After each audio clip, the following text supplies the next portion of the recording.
seguindo a nossa série de exposições na carta de Paulo aos Filipenses, chegamos hoje no nosso 9º e penúltimo sermão. No domingo que vem a gente encerra essa série de exposições na carta de Paulo aos Filipenses e um resumo de tudo aquilo que a gente já viu até aqui.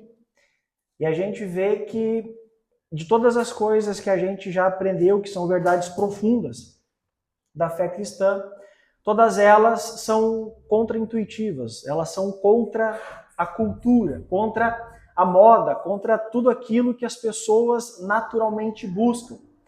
Enquanto o mundo prega e tenta incentivar as pessoas a terem cada vez mais, a depositarem sua confiança nos seus bens, no seu patrimônio, porque através disso elas vão encontrar o real significado da vida, vão ter o valor que elas tanto merecem. Paulo nos ensina que não.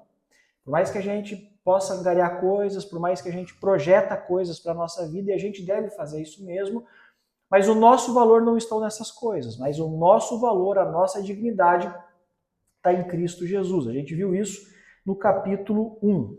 No capítulo 2, Paulo responde a sequência desse benefício. Então, uma vez que nós fomos alcançados pela graça de Deus, uma vez que nós fomos salvos, e agora, o que a gente faz? Posso levar minha vida de qualquer jeito? Posso continuar tendo os mesmos hábitos? Posso levar minha vida sem mudança alguma? A gente viu que não. Mas o capítulo 2, ele nos chama a uma radical obediência a Cristo, que sendo Deus, esvaziou-se de si mesmo, viveu enquanto homem aqui na terra, entre pecadores, morre entre pecadores para salvar pecadores. E o capítulo 2 termina com o exemplo de dois grandes homens, Timóteo e Epafrodito, que são exemplos desses homens obedientes. Depois, capítulo 3, a gente foi exortado a nós confiarmos exclusivamente em Jesus Cristo. Então, por mais que a gente possa projetar o nosso futuro, por mais que a gente venha adquirir bens, a gente nunca deve depositar a nossa confiança nessas coisas. Então, não é só o nosso valor que não está nessas coisas, mas também a nossa confiança não deve estar depositada nelas, mas exclusivamente em Jesus Cristo.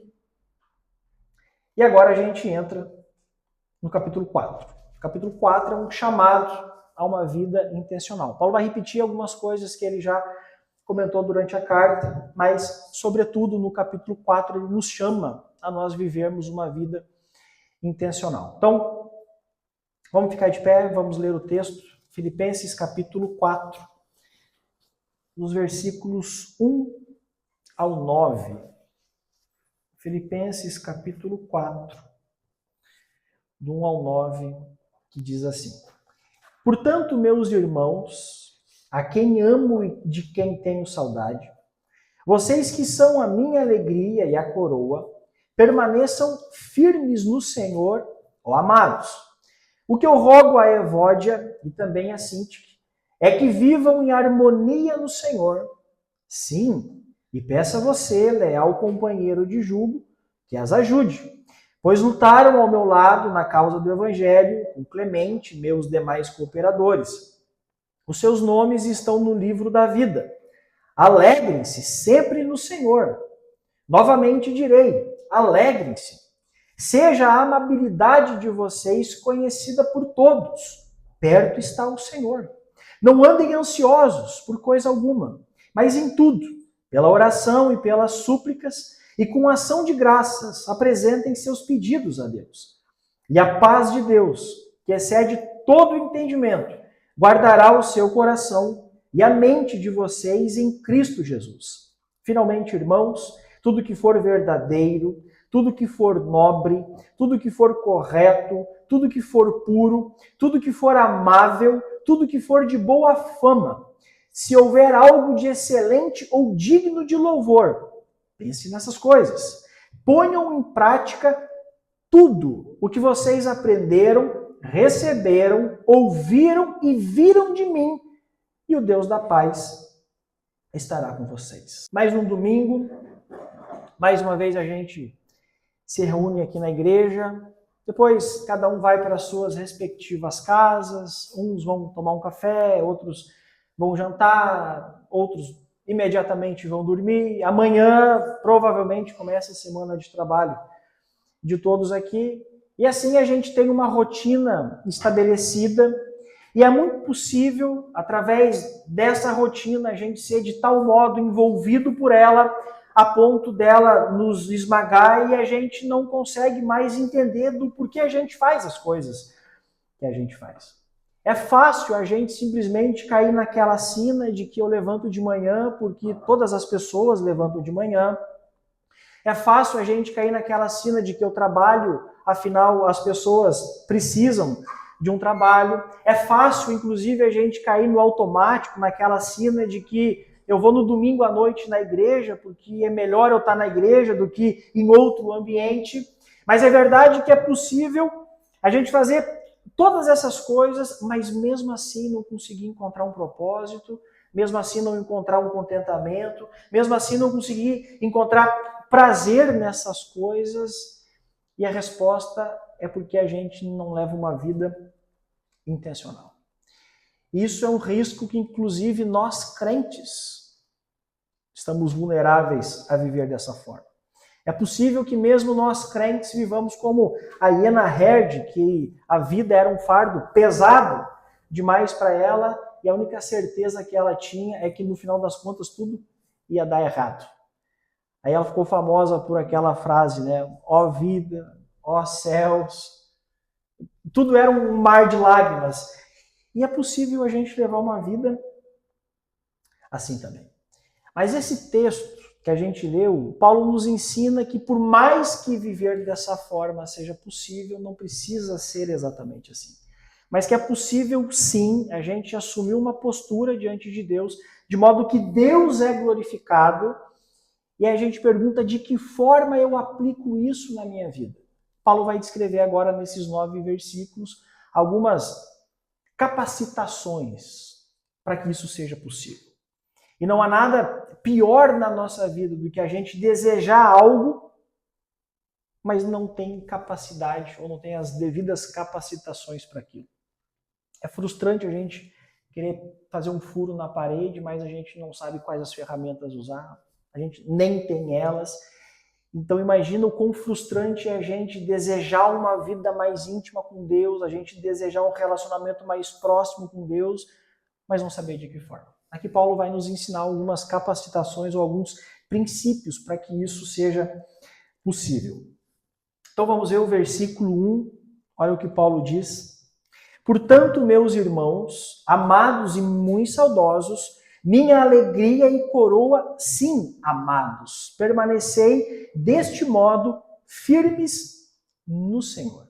Então, primeira lição que fica evidente aqui nesse texto é que a gente deve, sobretudo, assumir Cristo como centro da nossa vida. Essa lição Paulo quer ensinar para a igreja de Filipos, que tem vários motivos para desanimar, eu sei que a gente também tem os nossos. Essa igreja tinha vários motivos para desanimar, para perder a centralidade de Cristo da sua vista. Afinal, a gente está vendo aqui que o grande líder da igreja, o Paulo, está preso. A igreja está sofrendo várias oposições. De um lado são os judaizantes olhando para a igreja e querendo adicionar alguns elementos para que as pessoas sejam salvas. De outro, os libertinos olham para eles e acham eles quadrados demais. Dentro da igreja havia algumas rivalidades, assim, a gente vai ver uma delas. Um dos principais líderes, o Epafrodito, a gente viu, o cara quase morreu 2 vezes e tem gente dentro da igreja dizendo que a gente deve confiar na nossa carne. Então, dentro da igreja a gente vê líder preso, oposição com os de fora, problemas nos relacionamentos e também um problema teológico. Paulo precisa resolver isso. De que forma Paulo vai solucionar todos esses problemas dentro da igreja? Talvez alguns colocariam debaixo do tapete, diria, não tem problema, deixa que o tempo é o senhor das coisas, vai resolver tudo. Outro diria, não, eu acho que tem uma forma bem efetiva aqui da gente resolver essas coisas. Paulo vai dizer que eles precisam descansarem, eles precisam colocar Cristo como centro da vida deles. Por isso que ele fala aí, permaneçam firmes no Senhor. Ele sabe de todos os problemas que os filipenses estão passando, mas ele diz, permaneçam firmes no Senhor. Eu sei que a oposição está se levantando, mas permaneçam firmes no Senhor. Eu sei que há problemas internos, mas permaneçam firmes no Senhor. Eu sei que tem um monte de coisa pipocando, várias dificuldades aparecendo, mas permaneçam firmes no Senhor. Essa é a lição para a nossa vida também. Todo mundo tem um problema para chamar de seu. Eu sei que a gente, dentro desse pacote chamado vida, vários problemas estão embutidos dentro disso. E parece que a gente resolve um problema, mas a gente vê já o reboque de um outro problema aparecendo. E é assim a nossa vida. E eu sei que nós somos várias vezes tentados a querer resolvê-los através das nossas próprias competências. Eu sei que várias vezes a gente é tentado a resolver ao nosso próprio modo. Ou pior ainda, de um jeitinho brasileiro, tentando driblar as coisas para resolver um problema, ou jogar ele mais para frente, ou até mesmo achar que o tempo vai resolver tudo.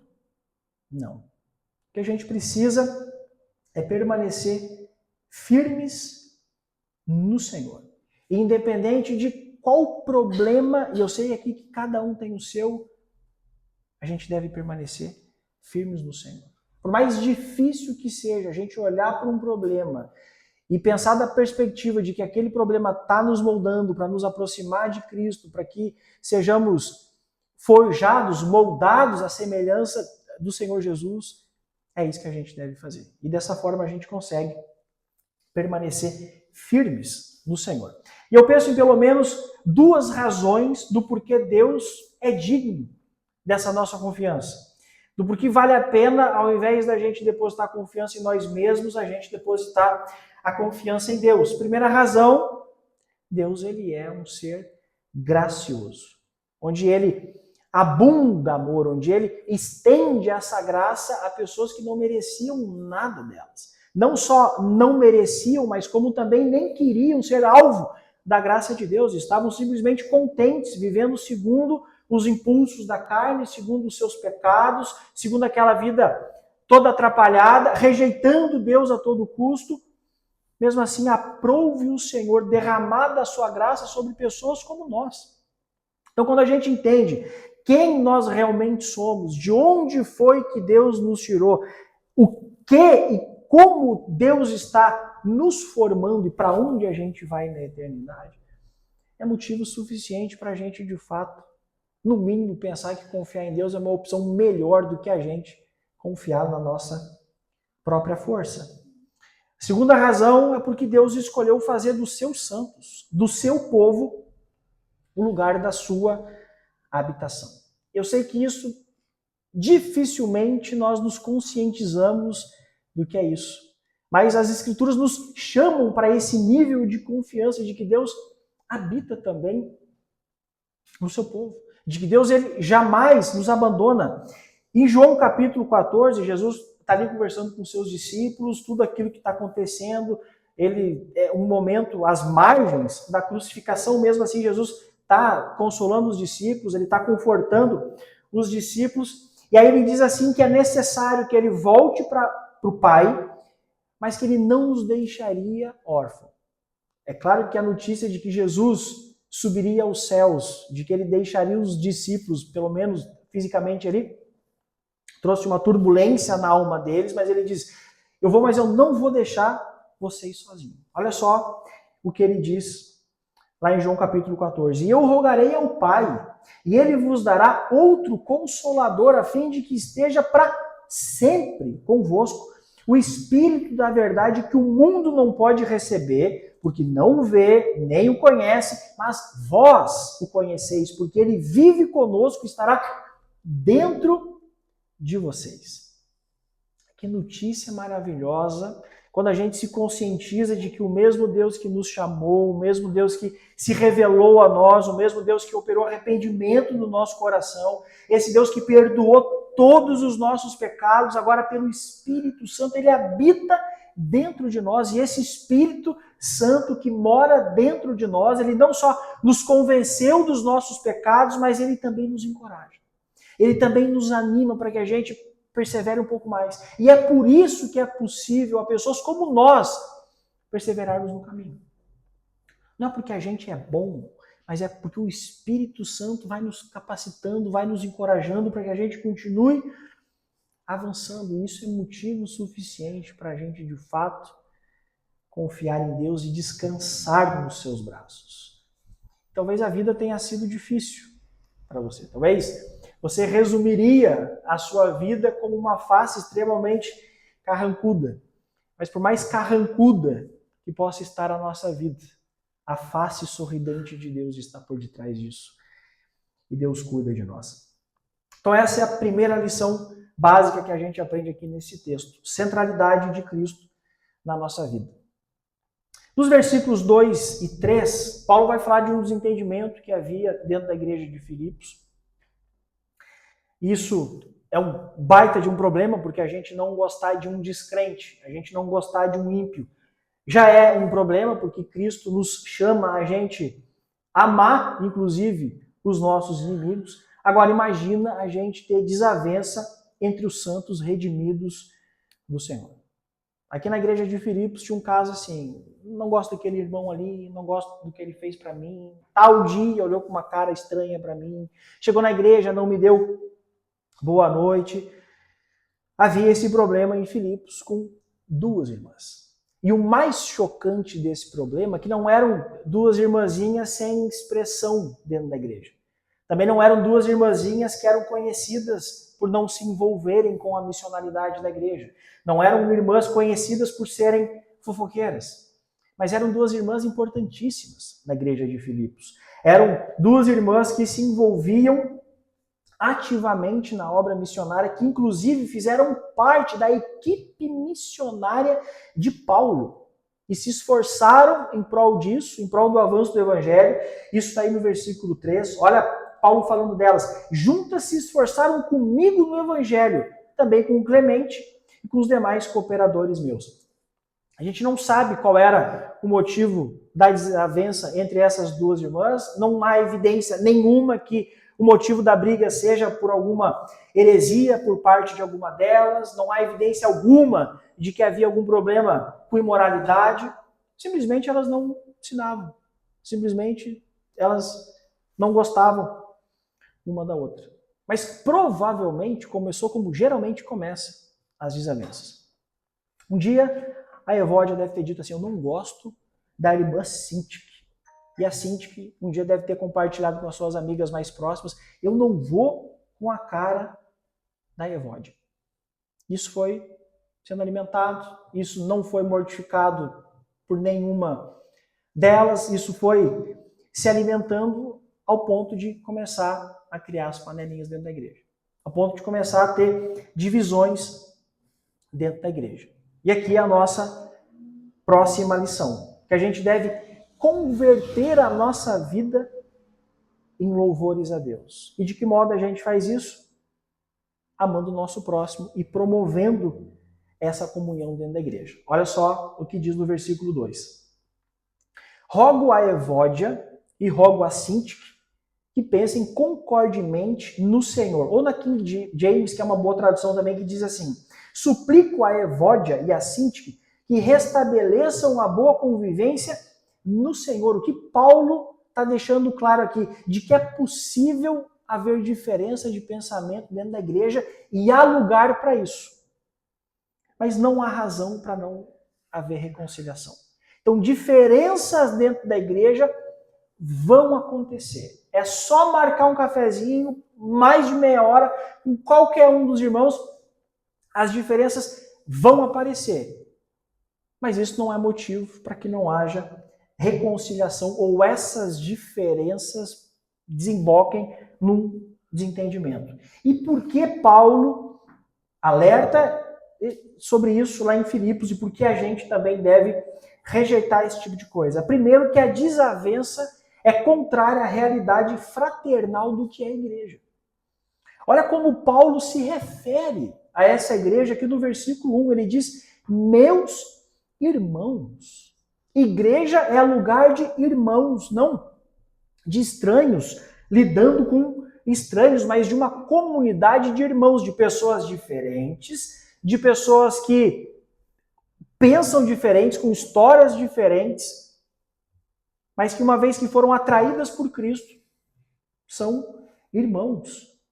Amados e muito saudosos. Igreja é lugar de amar e também de ser amado, de cuidar e de também ser cuidado, de edificar e também de ser edificado. O problema é que às vezes a gente vê que muitas pessoas só querem ser amadas na igreja, só querem serem edificadas dentro da igreja, só querem serem servidas. Mas Paulo nos chama para essa troca mútua, onde eu amo os meus irmãos e sou amado por eles, onde eu sirvo os meus irmãos e também eu sou servido por eles, eu edifico, eu exorto os meus irmãos e eu também sou exortado e edificado pelos meus irmãos. Paulo vai falando sobre essa realidade, ele diz, minha alegria e coroa sim, amados. Então, fica evidente que Paulo olha para aquela igreja, por mais que haja dentro dela esses problemas, Paulo não rejeita essa igreja, mas Paulo a vê como um presente de Deus. A reflexão que a gente deve fazer é, a comunidade a qual eu faço parte, eu consigo vê-la, recebê-la como sendo um presente de Deus na minha vida? Eu consigo olhar para a igreja que eu congrego e descrevê-la dessa forma aqui, com esse carinho onde eu olho para a igreja? Que presente de Deus eu fazer parte dessa comunidade.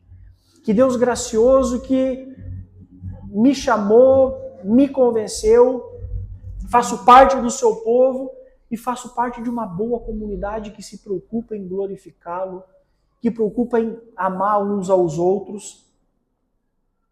Então esse é o nosso chamado, que a gente venha olhar para a igreja onde nós congregamos, como esse presente de Deus. Segunda razão é que a desavença ela vai contra a realidade escatológica da igreja. Olha só o versículo 3.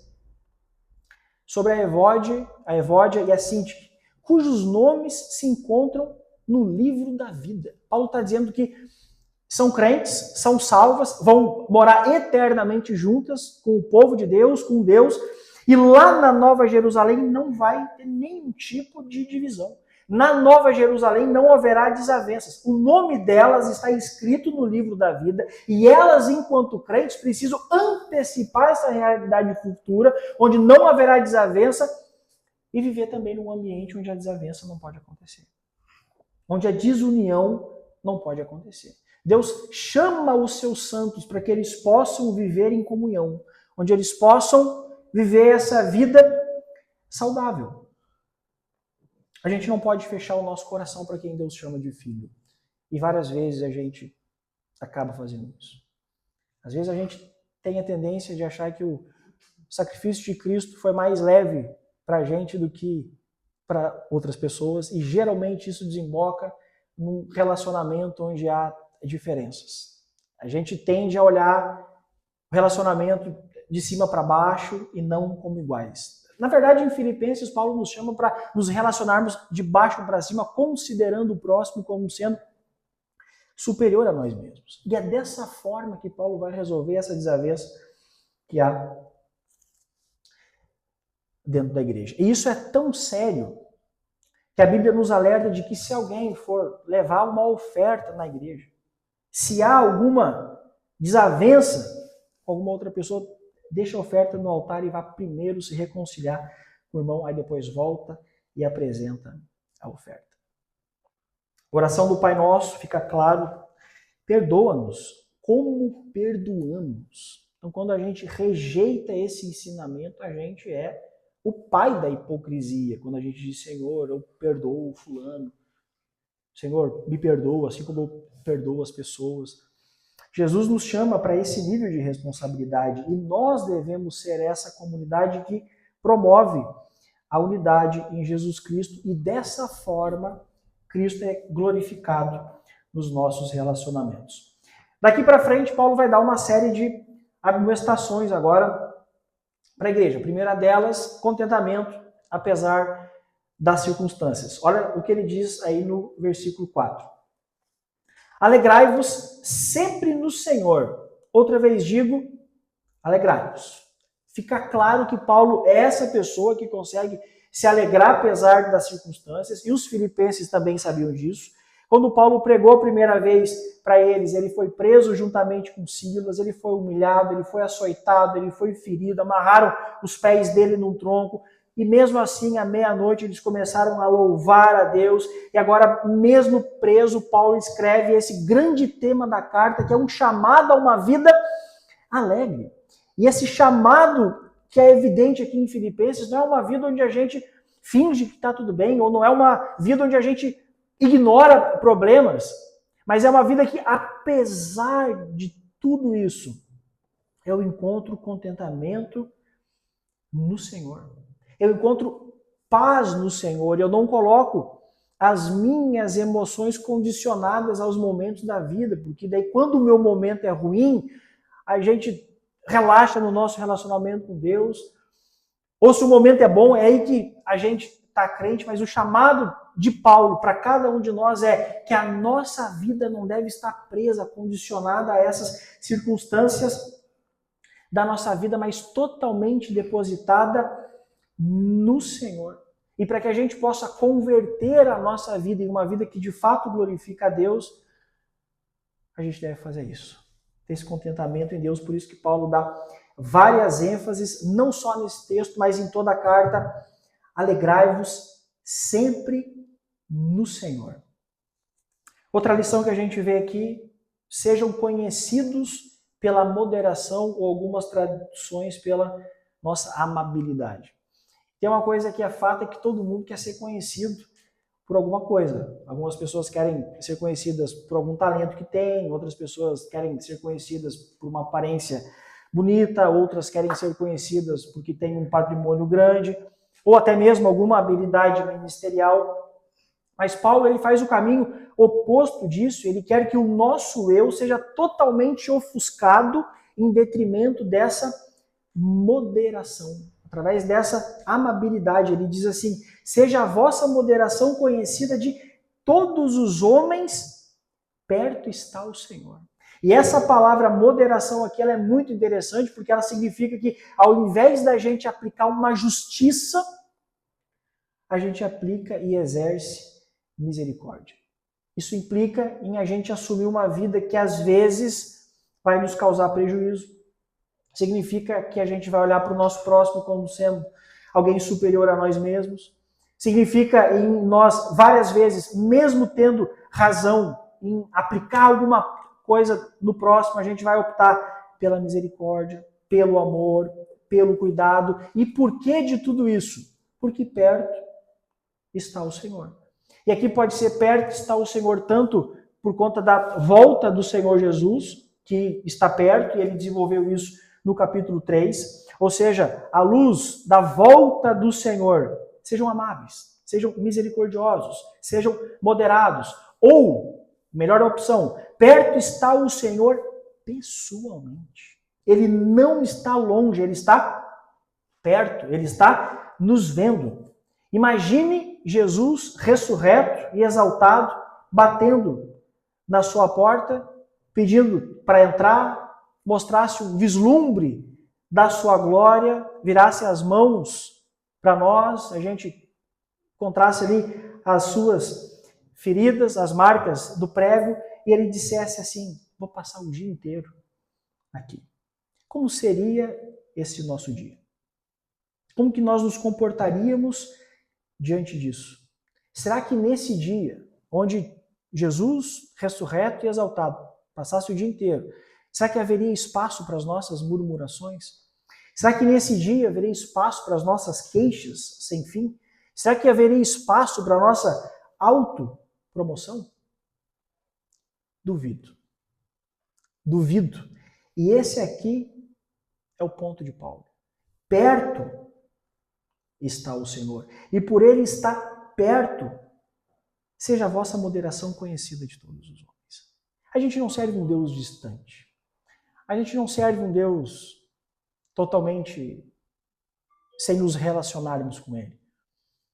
mas o Senhor Jesus está perto. O Espírito Santo habita dentro de nós e quantas vezes nós expomos ele à vergonha.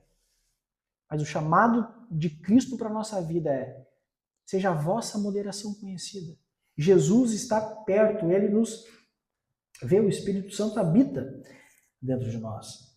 Terceira lição que a gente aprende aqui: não andarmos ansiosos de coisa alguma, e aqui as pessoas geralmente ridicularizam essa informação, não andeis ansiosos. Diriam assim: fala isso porque não conhece a minha vida, fala isso porque não conhece quantos boletos eu tenho para pagar, fala isso porque não sabe que hora eu tenho que acordar, que hora eu chego em casa. Mas pesquisas revelam que de 100% dos problemas que a gente entende que são problemas, apenas 8% de fato são problemas. 92% são coisas que nunca aconteceram. É coisa completamente da nossa cabeça. Então, várias das nossas ansiedades são por maluquices, às vezes, que a gente inventa. Então, Paulo nos chama: não andeis ansiosos por coisa alguma. E eu gosto da afirmação de um autor que uma vez diz assim, que ele não conhece um preocupado crônico, aquele cara que não consegue mais lidar com as coisas. Ele não conhece um preocupado assim que desfrute de uma excelente vida de oração. Paulo diz isso à igreja porque Paulo era esse cara. Ninguém aqui tem uma sombra de problemas do que Paulo tinha. Mas por que mesmo assim ele conseguia viver dessa forma? Não era porque Paulo era um super-homem. Não era porque Paulo recebeu um poder extraordinário que a gente não recebeu, foi um privilegiado. Porque Paulo assumiu, era um homem de profundos princípios e vivia nessa vida. Ele dava nome às coisas. É claro que ele se preocupava, é claro que várias vezes ele ficava aflito, ficava com medo, mas aquilo não matava ele, aquilo não consumia ele. Por isso que no versículo 6 ele diz assim: não andeis ansiosos de coisa alguma, de nada. Em tudo, porém, sejam conhecidas diante de Deus as vossas petições pela oração e pela súplica com ações de graça. Eu sei que a vida não é fácil. Eu sei que tem várias coisas que parecem que acontecem na nossa vida que a gente acha: agora isso aqui vai me matar, agora não tem mais jeito mesmo, e a gente nem resolve isso, já tem um outro problema apontando ali. Eu sei dessas coisas.